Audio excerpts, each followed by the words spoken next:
Hola, bienvenidos a un nuevo episodio de La Rebelión de los Datos. Soy Claudia Pérez y los invito a conocer más sobre el futuro de nuestro mundo digital junto a destacados profesionales de distintas áreas vinculadas a las tecnologías y a las leyes. Nuestro invitado de hoy es el doctor Juan Raso Delgue, quien ha ocupado como grado 5 las cátedras de Derecho del Trabajo y de Relaciones Laborales de la Universidad de la República, especializándose actualmente en el impacto de la IA en el trabajo.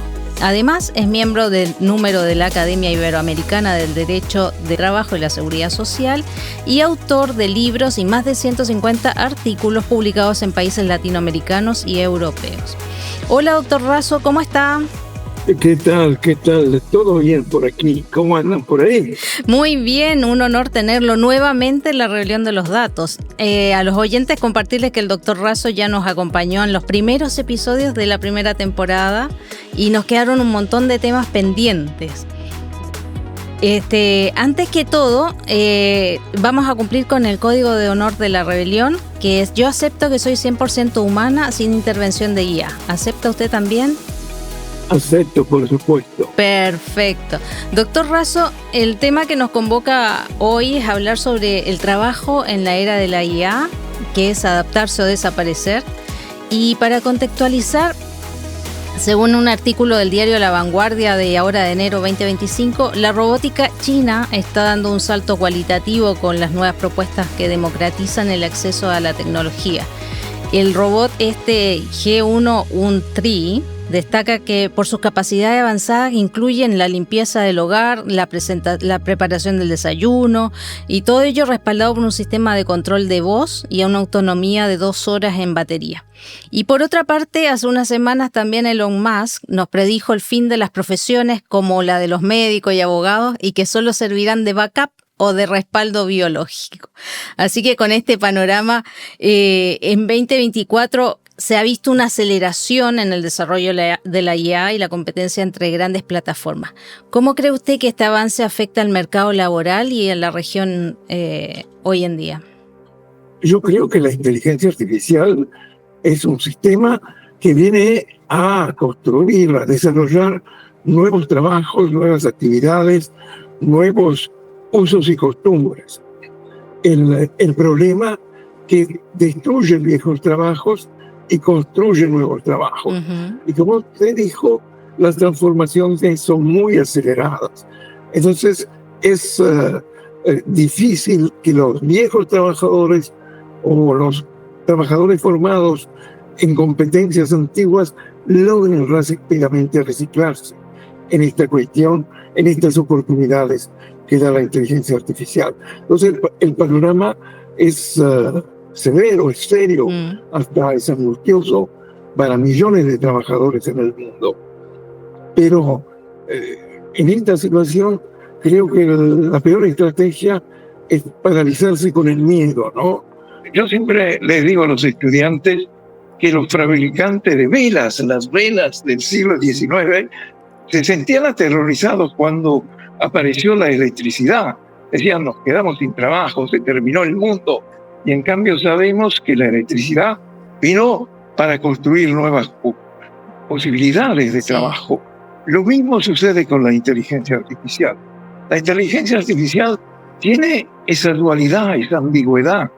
Por un lado destruye trabajo, por el otro construye nuevas actividades. Detrás de ese robot que limpia una habitación de la casa, hay muchísima tecnología, hay muchísimas cabezas, hay muchísimo trabajo. Pero la realidad es que aquellos trabajadores que no se preparen o que no se preparen rápidamente para este cambio van a quedar excluidos del mercado de trabajo, van a quedar excluidos de los trabajos dignos. Eso es lo que más debe preocupar a nuestra sociedad. Claro. De eso mismo quería preguntarle, ahora con la llegada de los humanoides con IA, que son capaces de realizar estos trabajos exclusivos de humanos que generan preocupación, ¿no? ¿Qué sectores serían los que están en Uruguay en mayor riesgo de ser reemplazados? En esto me gusta señalar una cuestión. En Uruguay, en el año 2017, un equipo liderado por el economista Fernando Isabella hizo un estudio sobre cuáles serían los trabajos con riesgo de extinción en nuestro país. Eso fue en 2017, es decir, hace muchísimo tiempo en términos de inteligencia artificial. Pero lo grave es que desde ese estudio no ha habido ningún otro estudio serio, científico. Y Fernando Isabella toma las ideas de David Autor y Acemoglu. Acemoglu fue el premio Nobel de Economía en el 2024. Y entonces él distingue actividades cognitivas, actividades manuales, hace toda una serie de verificaciones sobre los trabajos en los cuales incide el cerebro y incide la rutina, lo manual. ¿Y qué resultado le da? Le da un resultado en algún aspecto curioso. Por ejemplo, la actividad a mayor riesgo de pérdida de trabajo por la tecnología, por la inteligencia artificial, es la agricultura y la forestación. Es decir, hoy en día nosotros, efectivamente, si vamos por una carretera del interior del país, vamos a ver que cada vez más aparecen máquinas extraordinarias que hacen el trabajo de los humanos. Entonces, nosotros tenemos... Después vienen actividades como la actividad financiera, que nos parece lógica. La inteligencia artificial está sustituyendo rápidamente toda una serie de actividades. Yo recuerdo cuando hace 5 o 6 años tenía que ir a un banco a cobrar un cheque y era una cosa que demoraba, esas cosas. Hoy en día nosotros con un clic en nuestro celular logramos hacer estas operaciones. Pero también hay otras actividades donde el empleo va a cambiar en nuestro país. Actividades tan comunes como por ejemplo la alimentación, la bebida, donde por parte de los procesos, especialmente los procesos más rutinarios, van a ser transformados por la inteligencia artificial, ¿no? Y entonces, ¿cuáles son en cambio las tareas que de alguna manera podrían tener menos riesgo? Son aquellas tareas donde el vínculo personal es importante, ¿no? Por ejemplo, la salud, por ejemplo, la enseñanza. Entonces, ahí el vínculo es importante y no es tan fácil de resolverlo con la inteligencia artificial. Pero también es cierto que hoy en día, en sectores tan estratégicos como la salud, nosotros solicitamos la obra o solicitamos un medicamento o pagamos un medicamento a través de nuestro celular, ¿no? Entonces, yo creo, en definitiva, que todos los trabajos están a riesgo de extinción ante la inteligencia artificial. Va a haber algunos, como el trabajo en la agricultura o la actividad financiera, con mayor riesgo. Otros con menos porcentaje de riesgo, como la salud, la enseñanza, actividades profesionales y técnicas, ¿no? Entonces, ahí, pero en todos, como decía hace algunos años un colega mío abogado, a todos nos va a caer Uber, también a los abogados, ¿no? Y eso es una realidad, porque hoy en día los estudios jurídicos han suprimido el trabajo de muchos jóvenes que antes buscaban jurisprudencia, buscaban doctrina. Hoy eso lo hace la inteligencia artificial, ¿no? Entonces, la inteligencia artificial va llegando también a nuestra profesión. Sí, de hecho la procuración ya mismo se hace cada vez menos porque a través del celular haces todo. Pero la cuestión más increíble que lo escribí hace una semana en mi blog, que en Brasil ya se oficializó la justicia predictiva. ¿Qué es la justicia predictiva? Es la sentencia armada por un robot, armada por la inteligencia artificial. Entonces, ¿qué sucede?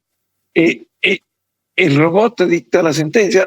No es el robot que dicta la sentencia, pero el robot arma, la inteligencia artificial arma todo el banco de pruebas, de hechos, es decir, la fuente, un 70%, todo, claro. Un 70% la arma la inteligencia artificial. Y bueno, y queda un 30% para el ser humano, que en definitiva está el par. Pero eso probablemente llevará a que cada vez más los fallos serán todos iguales, porque la inteligencia artificial tiene una tendencia a unificar los hechos, las pruebas, las realidades, los perfiles, ¿no? Claro. Y en cuanto a bueno, ya como vemos esto que está pasando en Brasil, a nivel mundial hay como dos tendencias. Hay, por ejemplo, Unión Europea apuesta por la regulación y ahora Estados Unidos apuesta por todo lo contrario, que es desregular, incentivando así la innovación y el crecimiento acelerado, como meter quinta a fondo y desregularlo todo. Entonces, países como los nuestros, ¿en qué quedan? Porque finalmente nosotros, si bien nos basamos en las leyes de la Unión Europea, que son muy avanzados, por otra parte hay una parte, otro sector que dice que esta excesiva regulación hace que la innovación no se genere y por lo tanto los talentos se fuguen también. Ese es un gran debate. Es un debate que ve, es decir, de un lado Estados Unidos, yo diría un debate donde hay tres piezas. Estados Unidos con una gran libertad de mercado en materia de inteligencia artificial. Elon Musk, de alguna manera, es el emblema de esta libertad conservadora norteamericana. Por el otro lado, los chinos, con una visión muy estatal de la inteligencia artificial. Y en el medio de Europa, con la cual nosotros sentimos afinidad, es, digamos, la región que hoy en día trata de poner límites a la inteligencia artificial. Y se ha dicho una frase que para mí es aberrante, que Europa no puede ser vegetariana en un mundo de carnívoros, ¿no? Pero eso me parece una frase de bárbaros. Es decir, nosotros no podemos apostar a un mundo de regulación total de la inteligencia artificial, porque al final seremos nosotros víctimas de esa libertad de la inteligencia artificial. Es cierto, en un marco de amplísimo liberalismo, es decir, todo vale en materia de inteligencia artificial. Pero atención, porque las consecuencias pueden ser terribles. Y hay una cosa, Claudia, sobre este punto que a mí me parece interesante. Hay un escritor uruguayo que yo he leído libros, estimo mucho, se llama Juan Grompone, hasta ha sido un matemático importante. Y Grompone, en el año 2016, es decir, hace muchos años, en términos de inteligencia artificial, dice: en tiempos de economía altamente globalizada, es inevitable la pérdida del poder de los estados nacionales. La mera idea de estado nacional hoy en día entra en crisis, al igual que la fábrica, que los empresarios, que los asalariados. Este mensaje, escrito hace 8 años, hoy nosotros lo hemos reflejado en el rol que tiene Elon Musk en Estados Unidos, ¿no? Donde yo a esta altura no sé quién preside a quién. Si hoy en día Trump es el presidente de Estados Unidos o Trump es el mandatario de un hombre mucho más poderoso que domina las grandes aplicaciones, ¿no? Entonces, ese es el gran desafío que tiene la humanidad, porque también es cierto que si nosotros a estas empresas tecnológicas todopoderosas le damos amplia libertad, gobernarán directa o indirectamente a todos los países. ¿Por qué? Alcanzará que una de estas empresas amenace a cualquier país del mundo en quitar, en apagar la tecnología, y ese país podrá quedar aislado. Recordemos que hace 1 año y medio hubo una contienda entre el gobierno uruguayo y Spotify. Sí.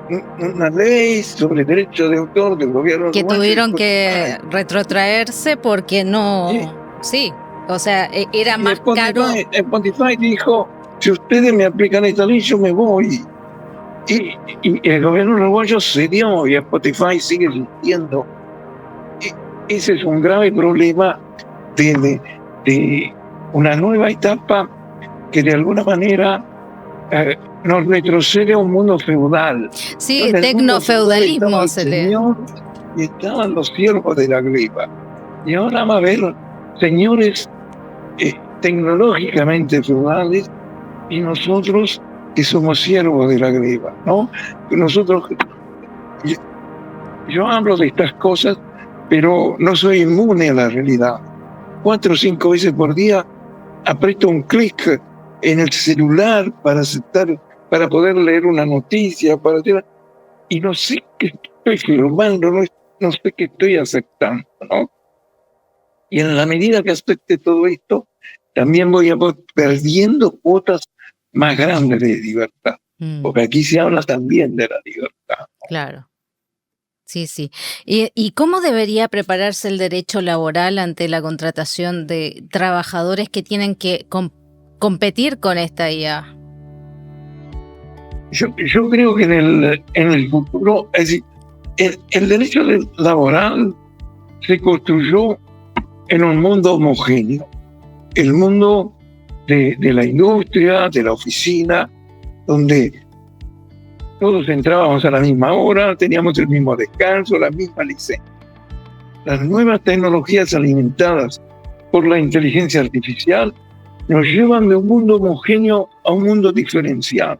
Entonces los trabajos van a ser cada vez más diferentes.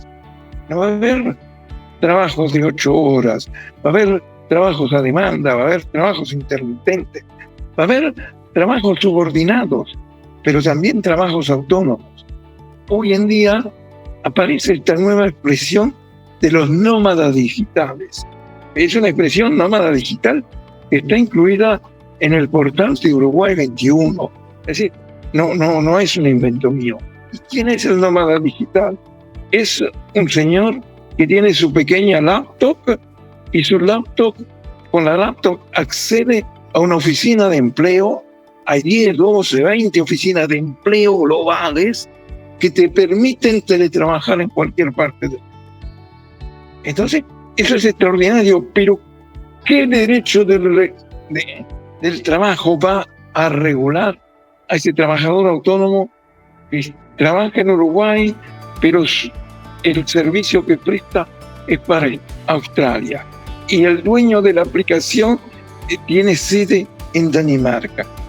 Entonces, me parece, y ese es un desafío, pero que el derecho del trabajo, como lo hemos concebido, como lo enseñamos en facultad, es como las cajas de herramientas, que tú abrís la caja de herramientas y tenés un martillo, una tenaza, un destornillador, ¿no?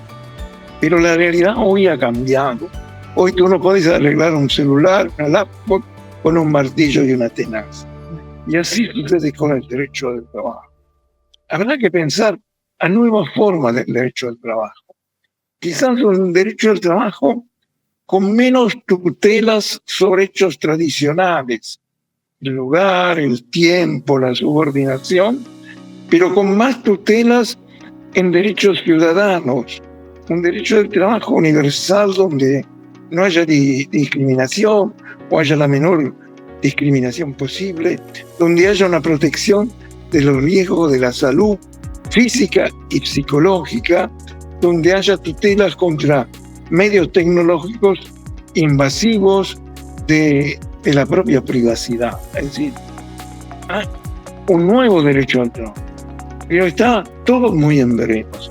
En la realidad, nosotros hoy tenemos un derecho del trabajo que sigue protegiendo a una clase trabajadora, digamos un 40-50% de los trabajadores en nuestro país o en América Latina, y una realidad laboral, otro 50%, que no tiene tutela, donde todo vale, donde hay jornadas que pueden ser 24/7, como se dice, porque el trabajador está a disposición para actuar en el momento en que lo llamen.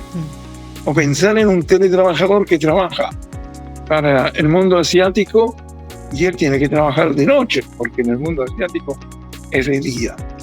Entonces, es un tema, es el debate del derecho al trabajo, pero ahí hay una complicación, Claudia. Es un debate que no se quiere dar. No se quiere dar porque seguimos haciendo la plancha, seguimos creyendo que el mundo no va a cambiar y el mundo ya ha cambiado. Y entonces seguimos defendiendo lo clásico, lo anterior, lo que venía de ese mundo industrial. Seguimos defendiendo la categoría laboral como un molde cerrado de actividad, ¿no? Pero no nos animamos a ingresar en nuevas realidades porque es probable que tengamos que ceder derechos a cambio de otros derechos, ¿no?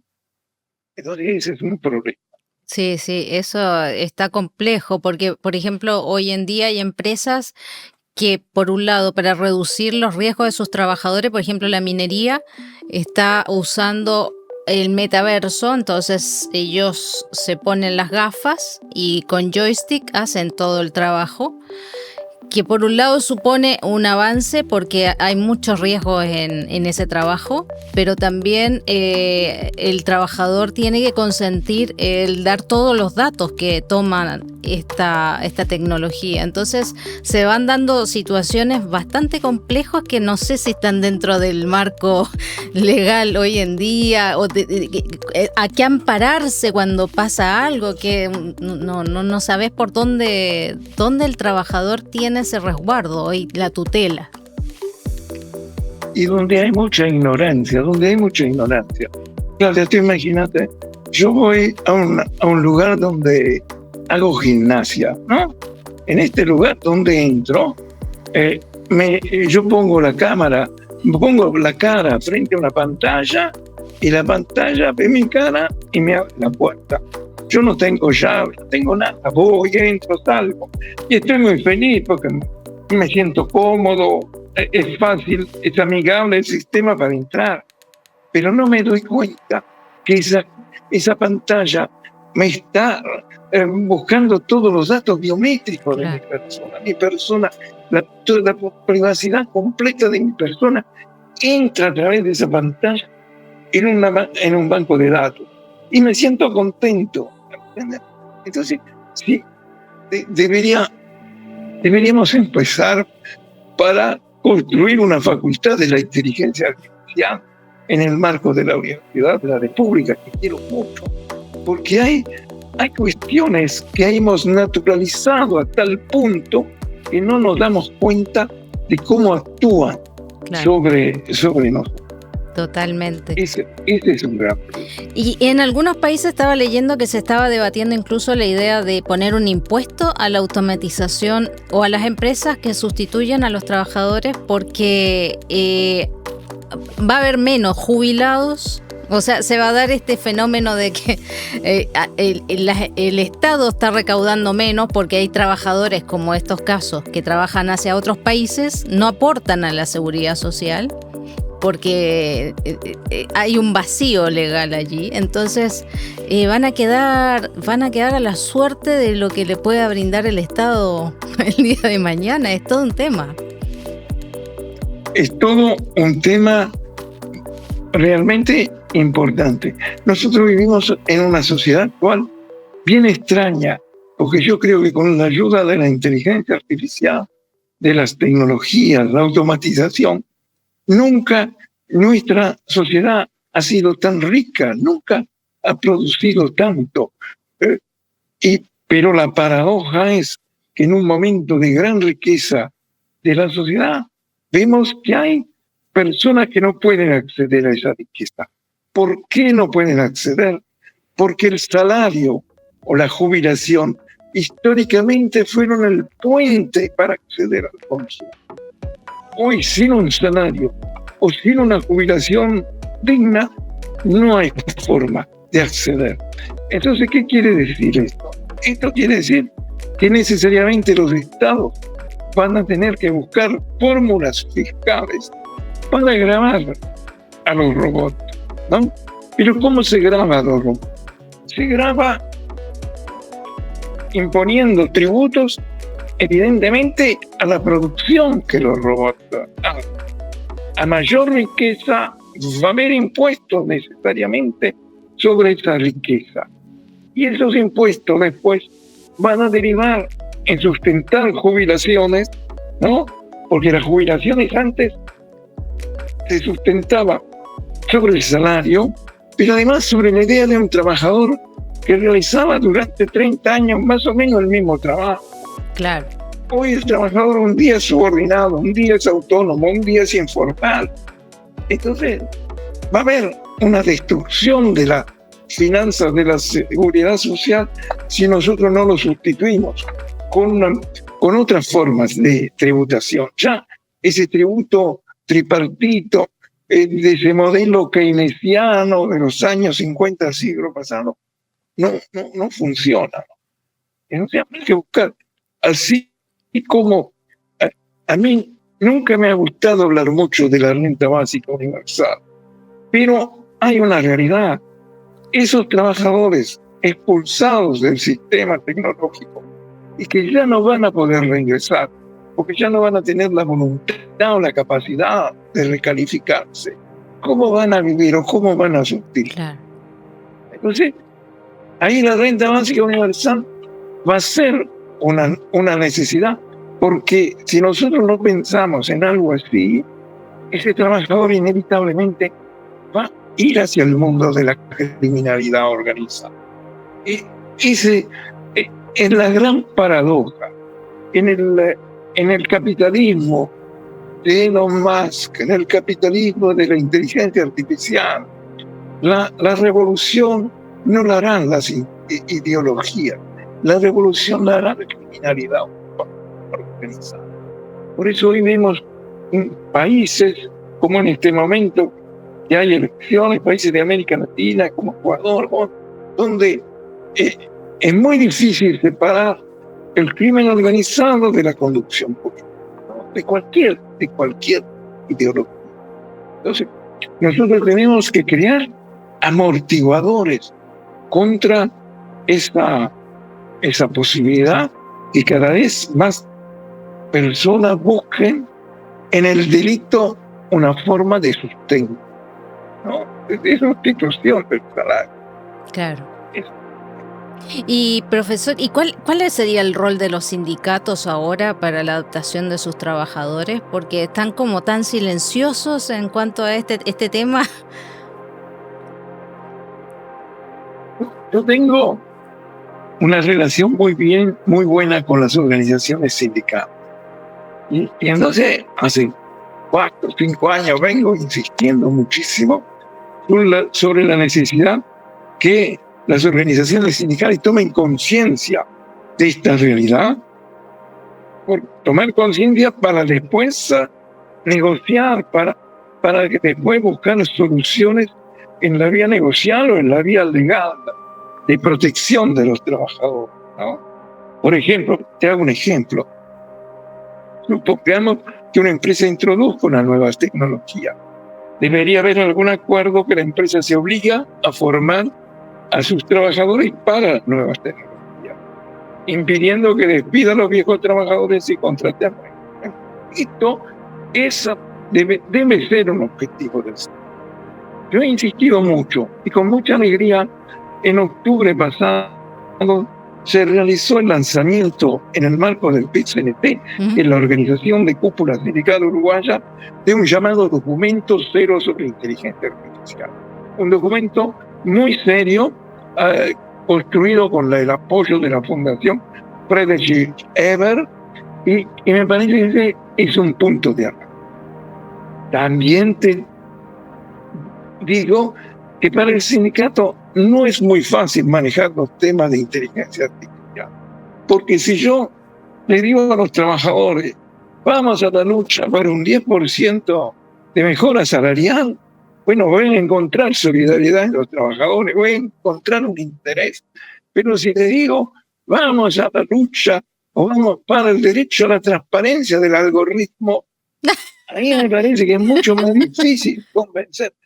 Pero el tema de la transparencia del algoritmo es mucho más grave que el 10% del salario. Claro que sí. Entonces, porque cuando llega cuando la inteligencia artificial hace un barrido, ya es tarde para reaccionar, ¿no? Y hoy en día la inteligencia artificial puede llegar a tal punto en el mundo del trabajo que produzca lo que se llama el esquirolaje. El esquirolaje quiere decir la contratación de rompehuelgas. Antes estaba prohibido, hoy en día está prohibido contratar rompehuelgas. Yo despido a trabajadores sindicalizados y contrato rompehuelgas. No puedo. Pero muchas empresas van despidiendo a trabajadores sindicalizados y sustituyéndolos con tecnologías. Esos puestos de trabajo los va a ocupar un robot. Entonces, es más difícil acusar al robot de ser un rompehuelgas. Uno todavía no lo visualiza como un humanoide. Claro, qué complejo, ¿eh? Se viene una cosa muy... La verdad, con muchos desafíos y con yo creo que muchas mesas de diálogo que tendrían que ponerse a trabajar, pero a trabajar en realidad rápido, porque esto va a una velocidad impresionante. Claudia, lo de la mesa de diálogo es central. En Uruguay existe una institución que se llama AGESIC, sí, que nació como un servicio de protección de datos que funciona en la órbita de presidencia de la República, ¿no? Son ya 20 años que funciona. AGESIC es una institución extremadamente seria que trabaja en el tema de la inteligencia artificial, que es valorada, pero es de puerta cerrada. Es decir, yo le pregunto a los estudiantes, ¿saben qué es AGESIC? Y son estudiantes de la universidad, no son estudiantes del liceo. Y de 52 saben quién es AGESIC. Nadie conoce lo que hace AGESIC. Entonces lo que es necesario es abrir esas puertas. Y AGESIC que tenga diálogo con los sindicatos, con los empleadores, con los académicos, que esos conocimientos no sirvan solo para llenar páginas de Google, que algunos leerán, pero no la mayoría de las. Entonces, diálogo, mucho diálogo, porque esto tampoco se sale a prepo. Hay que buscar fórmulas que permitan cruzar los intereses de todos. Sí. Porque también un empleador podrá decir, sí, pero a mí la inteligencia artificial me sirve para ser competitivo con la Argentina y el Brasil. Si ustedes me limitan mis posibilidades tecnológicas, voy a desaparecer. Entonces, todos tienen intereses en este debate y por lo tanto la importancia del diálogo. No, y es como que las leyes, bueno, AGESIC tiene esta configuración, como dice usted, porque de ser cerrado, de que le cuesta salir a comentar lo que hace, porque trabaja mucho en el ámbito de los profesionales técnicos, que son ingenieros, y yo creo que tiene que salir como de ese lugar a la academia, a compartir un poco más, a invitar a ver qué propuestas hay desde la sociedad civil también, ¿no? Escuchar. Sí, yo creo muchísimo. Por ejemplo, los sindicatos tendrían que entrar adentro de AGESIC a averiguar qué pasa, o AGESIC ir a los sindicatos. Claro. Es decir, eso lo hago como ejemplo de lo que tú llamas la sociedad civil, ¿no? Exacto. Entonces, nosotros dos conocemos a AGESIC, podemos llegar a la conclusión que es una institución muy seria, porque es seria. Yo conozco a los técnicos como muy serios, pero de puerta cerrada. Sí, totalmente. Eso. Totalmente. Bueno, doctor, y para finalizar, ¿cómo se imagina usted el mercado laboral dentro de 10 años si vamos avanzando a este ritmo? Eso es bien un problema. La primera cuestión, yo me imagino un mercado laboral cada vez más variado, donde también es cierto, se inventen cada vez más servicios y productos para el consumo, ¿no? Así, por ejemplo, yo recuerdo cuando era joven, la cosmética era una crema que se llamaba Dr. Servi, o para la gente con más dinero, una crema que se llamaba Nivea. ¿no? Hoy en día uno va a un free shop, va a una farmacia y hay estantes y estantes de carísimos productos. Antes, en la industria del entretenimiento no era tan vasta como en la actualidad. Digo, hay muchos cambios. La industria del fitness, ¿no? Hoy todos tenemos que hacer gimnasia, todos tenemos que tener una buena salud física, toda esa cosa. Va a haber muchísima actividad. El problema es cómo lograr que todos o la mayoría tenga acceso a ello. Yo insisto mucho en que es importante formarse en los conocimientos. También es importante seguir formarse, recalificarse en los conocimientos, porque hoy tú aprendes algo y dentro de un año ya estás superado, entonces tenés que formarse continuamente. Pero tan importante como eso son las competencias laborales. Yo le digo a los jóvenes, así, sepan hacer cosas, pero sepan hacerlas además con determinados talentos que se van a requerir cada vez más. Trabajar en grupo, ser empático, ser comunicativo, ser rápido y responsable en la solución de problemas. Entonces, creo que hay que formar eso. Formar en la empatía de la telecomunicación. Nosotros dos nos estamos comunicando por una aplicación. Uh-huh. Entonces, no es lo mismo comunicarse a través de este intermediario tecnológico que estar sentados en una mesa de café y charlando. Entonces, para dar la sensación que sea igual, yo tengo que ser más comunicativo. Y eso es un rol social de la educación y de la formación. Yo insisto en que seguimos formando en la universidad o en las universidades para trabajos que quizás ya no existan, pero sobre todo sobre métodos de trabajo, de formación que seguramente no existirán, ¿no? Es muy gracioso porque el otro día me llegó un mensaje del posgrado, decía: profesor, está prohibido poner como prueba de exámenes monografías. Pregunto, ¿por qué? Y por influjo del chat GPT. Digo, está bien, pero piensen que en Brasil la sentencia la dicta el chat GPT. Claro. Entonces, el problema no es tenerle miedo al chat GPT. El chat GPT puede ser bueno, el problema es cómo mejorarlo con nuestra capacidad. Claro. ¿No? Entonces, ese tipo de cosas. Creo que esas cosas todavía estamos lejos de enseñarlas a nuestros estudiantes. Porque de eso no tengo duda. El tema laboral cada vez más va a pasar por el talento, por la competencia, por la capacidad innovativa de los jóvenes y de los que no son tan jóvenes, de su capacidad de reconvertirse en la nueva realidad. Perfecto. Y por último, ¿nos puede recomendar algún artículo, una serie, un libro que nos ayude a conocer mejor sobre el impacto de la IA en el trabajo y la sociedad? Esa es una pregunta bien difícil, porque ahí me aparecen los libros en los celulares y todo, pero hay un querido amigo mío, yo cualquier cosa del reenvío, que se llama el profesor Llano Alonso, que es decano de la Universidad de Sevilla. Ha escrito un libro que también es ebook gratuito, pero un libro de 700 páginas sobre inteligencia artificial y filosofía. Y uno dice, ¿qué tiene que ver la filosofía con la inteligencia artificial? Díganos algo más útil.